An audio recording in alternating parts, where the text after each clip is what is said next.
I'm Max. Hi, and I'm Denise. And welcome back to another edition of Urban Lifestyles. And got some exciting news to announce. We've gotten both of our COVID shots, so we feel great about that. Yay! And hopefully you're getting yours too. Yeah. Some of the things we're going to be talking about on today's shows. We did an interview with AARP. You also went out and did a piece with L WDRB. Yes, that was, pay attention to that one. Right. And of course, we're going to go over to Middletown Cycling and talk about some more issues as it relates to bikes and bike safety. And we'll take a quick break and back with more right after this. When it comes to COVID-19, this sister is putting our community to the test by sharing the pride, working for peace, acting for prevention. Thank you, Sadiqa Reynolds. That's love for our people. Hashtag YBPRC. So Denise, I know you had an opportunity to go out and talk with L WDRB about weather preparedness, right? Yes, and especially because we're changing seasons from winter to spring, and we know what happens around this area when springtime comes, and this is why you need to be prepared. Let's take a look. It's that time of the month again where I'm sharing a segment with Miss Natasha Collins for L WDRB. I love this segment, Natasha, because we're right in the brink of seasons changing from winter to spring, and risk comes in, severe weather comes in, there's action, there's knowledge. So let's talk about this because this segment is called Energy Matters. Yeah, that's exactly right. So great to see you, Denise. And we are talking about Severe Weather Preparedness Month, as you just mentioned. And it's so important just because, as you mentioned, we get these variable conditions. We know that that can lead to severe weather. We've got some heavy wind even today. And so it's a great time before we get some of these unpredictable conditions in the heart of spring to kind of talk about, okay, what do we need to do to make sure everybody in our family and in our home has a plan and that we're as prepared as we can be for any type of severe weather that might come our way. I know one thing is that, okay, so we know every spring severe weather comes, electricity goes out, and a lot of people really don't take note, but I really want you all to take note because this information in regards to the risk, like I said, and the action and the knowledge you need is going to help you out greatly. So let's talk a little bit about being informed and making a plan. Right. Making a plan, if you need to make a plan, a great place to go is ready.gov. It's the federal government's website that has a lot of information about how to make a plan and also how to have a preparedness kit. You want to have one in your home, but it's also good to have one in each of your vehicles as well. So we have a kit here, and for anybody who's interested, you can make your own, but you can also buy them straight off the internet with everything you need inside. But some of the things you think about are right here with the kit. So when you think about some of the items, there are things like prescription medication that you might need in the event that you wouldn't have access to it otherwise, a flashlight, a battery-powered radio, a first aid kit. And then this particular pack also came with some of the rations, food rations. So if you need access to water or food, some of the kits have that too. So if you're without power, let's say, or if it's going to be an extended time, you at least have, hey, a snack to help get you through. And there's nothing wrong with that. You mentioned something great because I know every time I think I'm prepared and I'm informed and I have everything I need, I have something like a flashlight in my house that I think is ready to go, and then I don't have the batteries. So that's something that you want to make sure that you have. And then you mentioned staying informed. And so if you have a battery-powered weather radio, this is a big one, and there's a smaller one here as well, but that's one way to stay informed because lots of times if there are different types of weather alerts, you'll still get those as long as you have, guess what, the batteries ready to go in your battery-powered weather radio. But another way to stay informed for us is through our website, lge-ku.com. Yes, we know that sometimes severe weather is unpredictable, but as much as you can have your devices charged up, you can access the website. We have our outage map on there. And that, of course, has information. It has the weather radar overlay, so you can keep track of the weather as it moves through the system. You can see how it's impacting service. But then you can also, if you have to report an outage, you can do that on the website. And then it has other helpful tips and information. We also have our social media channels, which we put out information on. And our YouTube channels have tips that are helpful any time of year as well. I need to ask you a quick question because, again, from personal experience, you mentioned about reporting an outage. I have some friends say, you don't need to report an outage. They already know. Is that true? Do you still really need to report your outage? It's Not uncommon for everyone to think that we all automatically know where our outages are. And while a lot of equipment is becoming automated now, we still need everybody to report their outages. So don't assume that your neighbor did. Make sure that you're reporting the outage that you have in your home. A lot of times, yes, you're on a circuit with other people who may have reported it, but you want to make sure that you report your outage so that we know you're out of service and then we can address it. So also being informed takes me to matters, subjects such as, what about the perishable items in my refrigerator? What about, I have a neighbor that cranks up that generator, things like that. What should we know? I think the most important thing is to, always make sure that you're ready to go in any type of scenario. So if you and make sure that you're doing so safely too, right? So if you don't have service and you're trying to, just do with what you can for the time being, if you're going to use a light source, try to make it a flashlight instead of a candle. If you're going to use a generator, know that it shouldn't be inside your home because sometimes those can put off some fumes that are not safe for you in your home. So just be thoughtful. And again, this is where it comes back to having a plan right before this strikes so that you know what you could do, and you can also be mindful of the dangers. And then the last thing I would mention has to do with, still staying safe, which is, we always tell everyone that if you come across a down power line, if we get in an outage situation and you come across a down power line,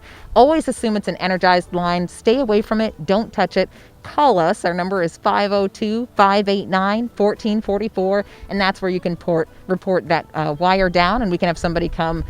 They'll sit on it until somebody can come and make sure that it's taken care of and confirm what kind of wire it is. It may not even be ours, but you never know. So that's one of the things I also think about, because I know maybe we have friends or families, our service is out, but hey, well, come on over, mine is on. And sometimes when it's the severe weather, I have some reservations about traveling out in areas in the dark. I don't know if a line might be down. I'm trying to make routes, someplace like that. And of course, there's a lot of what you don't know and what people think you know, and there goes some differences of opinion. But I mean, a downed wire, is it something that's visible that we would have ample knowledge of visually, or? Well, sometimes, a lot of times what we see on conditions like today when you have high wind, or, conditions like we just came from several weeks ago with snow and ice and sleet, some of the biggest issue when we get into severe weather is branches, because branches on trees have the potential to, with the wind, it might take those branches down. When they come down, they might take a power line with them. Sometimes that's visible when we're in a nice springing day like today. Other times when we have snow or sleet over them, they're not. And so, and you never know whether, a down line could be a cable wire, could be anything else, but it could be an energized line. That's why we always encourage everybody to treat it as an energized wire. And the best thing to do is just to stay away from it. Let us know. Even if it's not ours, we're going to make sure that somebody comes to take care of it. So basically, with all the instructions that she was giving you, right, I never thought about being prepared and keeping like that little, I guess you could say, a survival kit in the car. Yeah, makes sense. Yeah, I just kept thinking about, I do have some of the things here around the house. Yeah, and you should keep one for every car. You should keep them in the house. When we're out riding bikes, it wouldn't be bad to have a small weather preparedness kit with us as well, because you could run into some bad weather. But the good thing is that knowing what happens, because my mind does go around people who are dependent on oxygen machines. Correct. Maybe sleeping at night on a sleep apnea device, and just about maintaining food. And it was just a plethora I didn't even get to include in the segment that we were discussing off camera. But go to the website at LG&E, and you want to stay, what's the word? Healthy and safe. Prepared. And prepared. We'll take another break and back with more right after this. We are mothers, fathers, neighbors, and friends. Working hard when the weather is good, and even harder when it's not. With online updates to keep you safe and informed during the storm. Programs to save you energy and money. And new projects to help us provide cleaner, more reliable energy. We're more than an energy company. We are LG&E. We're LG&E. We are LG&E. Our energies go to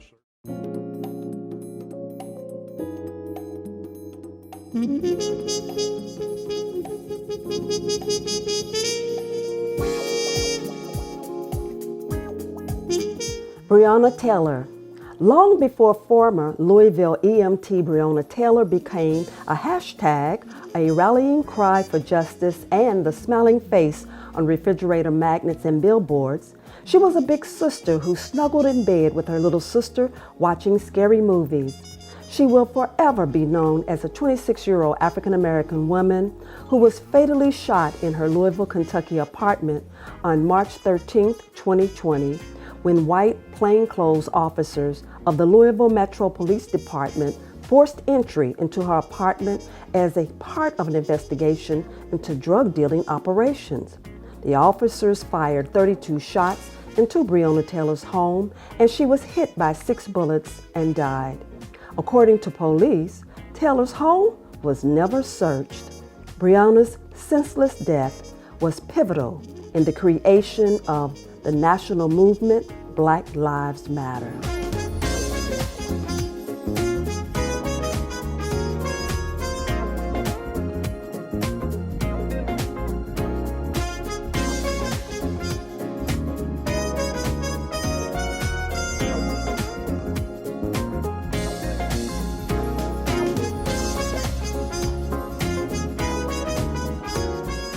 Elated because we have a new partner that's going to be with us sharing good information, and we would like to have a drum roll, please.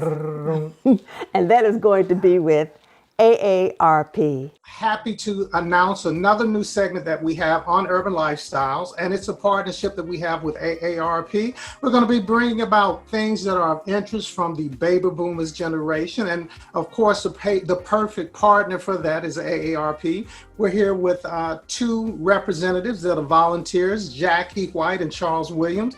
And Denise, what do you think about this partnership? I am so glad that we're having representation for our generation of baby boomers, but there's so much to be learned because our generation now, as we are aging, that we're so much more viable and alive. So thank you so much. Right. And have a special partnership here. Charles has been on the show before, but Jackie is from the greatest city in the state of Kentucky, which is Hopkinsville. Jackie, welcome to the show. And tell us about why AARP thought it was so important to be a part of getting information out about this pandemic.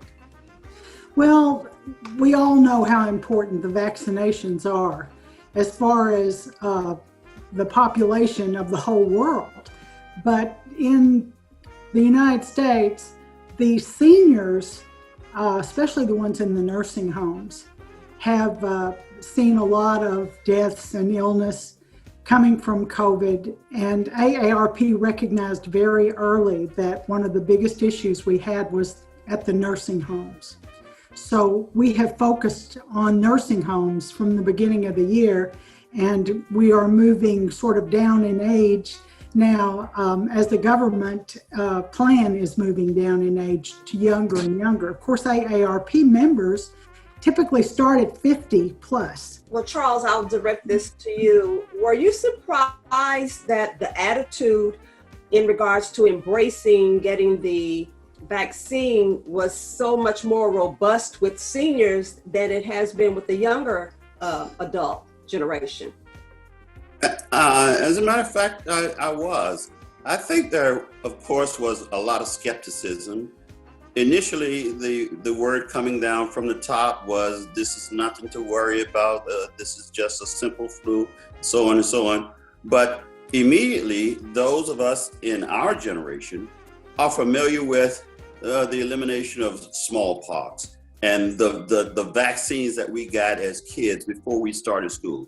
As a matter of fact, at my age, that little circular mark that was on my left shoulder has finally disappeared, but it stayed with me all of my earlier life. So it doesn't surprise me that my generation, who's already familiar with vaccination programs and has some indirect connection with understanding the flu epidemic and other incidences in medicine or in viruses, that we raised our hand right away and said, let's get this done. And Jackie, what are some of the questions that you're getting from people that are in the AARP category as it relates to the vaccine? Well, I think, let me tell you about my own concerns first, because I had them too. The first one was allergies for me and several of my friends. I developed some allergies in the last 5 or 6 years that the reaction to them can be severe. So I was really seeking a lot of information. Also, for the first time, I had a reaction to the flu shot. It just gave me I felt like I had the flu for about a day and a half. So that even made me more nervous. I was worried about running out of shots before I got my vaccination, because I was doing this last month, and that's when a lot of the talk was about, are we going to have enough and things like that, because they were still pulling the plan together. And then also which shot. There's 3 out, now there may be 4 out, I don't know, but I had to decide that. At the time I thought I probably would have to decide that. I was trying to get all the scientific information and didn't understand most of it. Speaking of getting information, and we're playing flip-flop here, but whoever wants to answer it, the AARP site and the whole, I would say, nucleus of it, are you finding that you all are being inundated with a lot of questions and concerns about it from different of those among the AARP group generation? Well, I don't have access to that kind of information. What we find out about as far as questions and data that is collected comes to us by way of the AARP magazine or an AARP bulletin, and certainly we have an AARP website.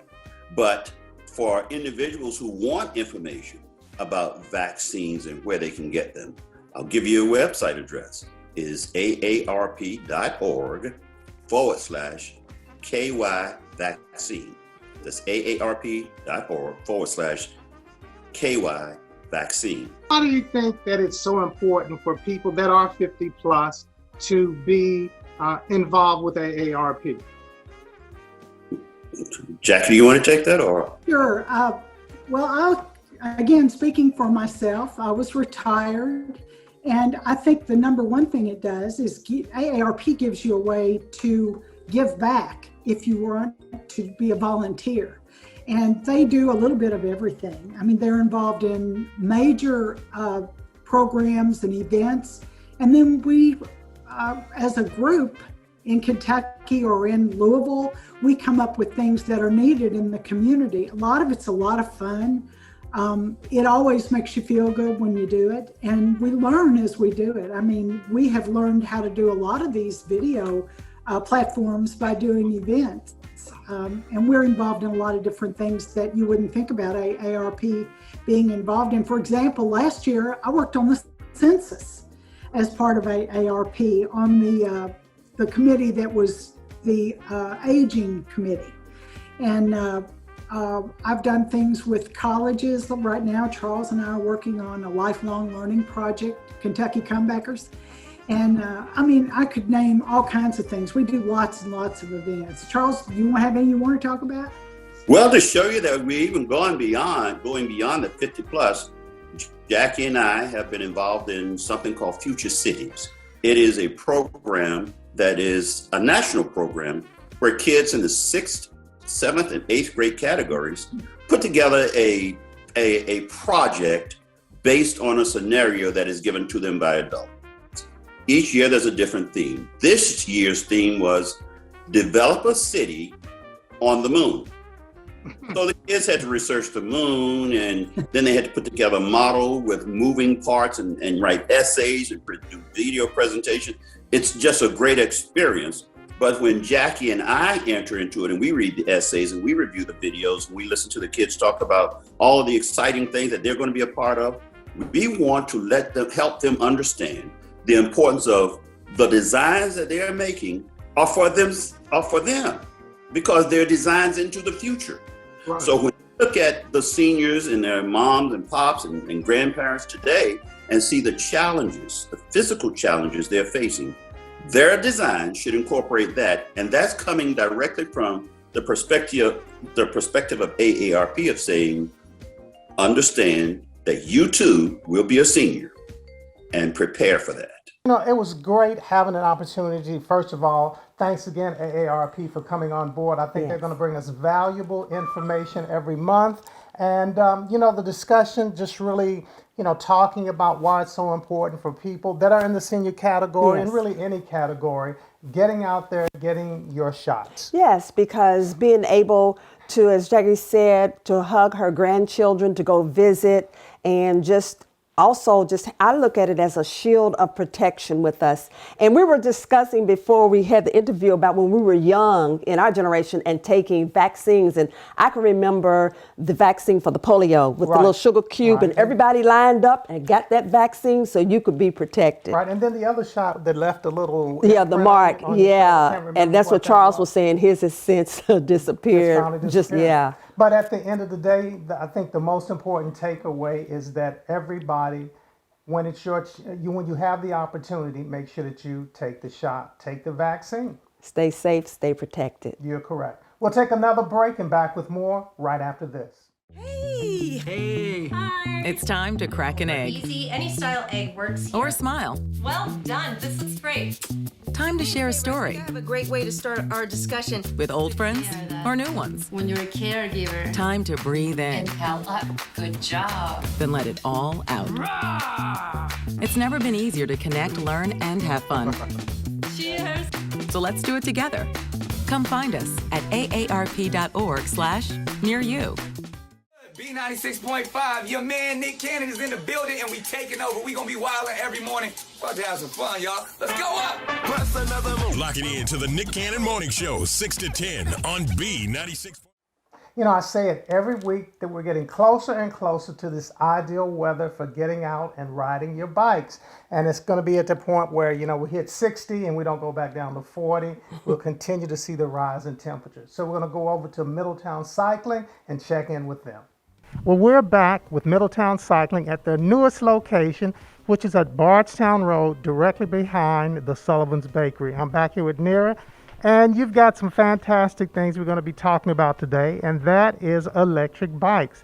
So first of all, welcome back. Thank you. So tell me, who is the prime candidate for a electric bike? Really anybody. These days, even professional bikers are using an electric assist mountain bike or a road bike. I said, isn't that cheating if you are a professional? Not necessarily, because you just have more fun. You want to have fun. You're not always competing. You're not always trying to win a race. You're just trying to have fun. You double the fun with a little bit of assist. With a little bit of assistance. So tell me how it works. How do they actually operate? So it is a electric motor, either on the rear hub of a bicycle or where the crankset is. It comes with a battery. They come between a 20 mile to 28 mile high top speed rated.